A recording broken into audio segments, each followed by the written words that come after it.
డబ్బులు సంపాదించడమే కాదు, నాకు సాయం కూడా చేయడం తెలుసంటున్నాడు ప్రముఖ హీరో మంచు విష్ణు. ప్రస్తుతం కన్నప్పాలో బిజీగా ఉన్న ఈ స్టార్ రిపబ్లిక్ డే సందర్భంగా సాయుధ బలగాల త్యాగాలను గౌరవించే లక్ష్యంతో ఒక ముఖ్యమైన కార్యక్రమాన్ని చేపట్టినట్లుగా ప్రకటించాడు.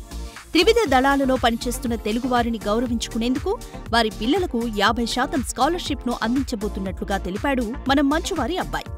ఈ సందర్భంగా మాట్లాడుతూ మన దేశాన్ని రక్షించడానికి సైనికులు ఎన్నో త్యాగాలు చేస్తారని, వారి సేవలకు గౌరవ సూచకంగా వారికి కృతజ్ఞతలు తెలియజేసే క్రమంలో ఈ కార్యక్రమాన్ని చేపట్టానని, దేశానికి నిస్వార్థంగా సేవ చేసే వారి సంక్షేమానికి తోడ్పడాలని నిర్ణయించుకున్నానని, ఇతర విశ్వవిద్యాలయాలు, సంస్థలకు మా నిర్ణయం స్ఫూర్తినిస్తుందని ఆశిస్తున్నాను అంటూ తనదైన శైలిలో చెప్పుకొచ్చాడు.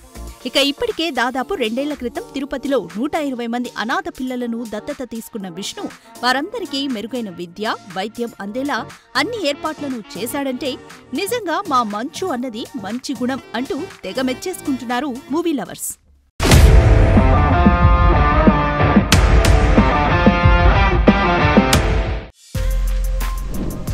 For more videos like this, subscribe Big TV channel.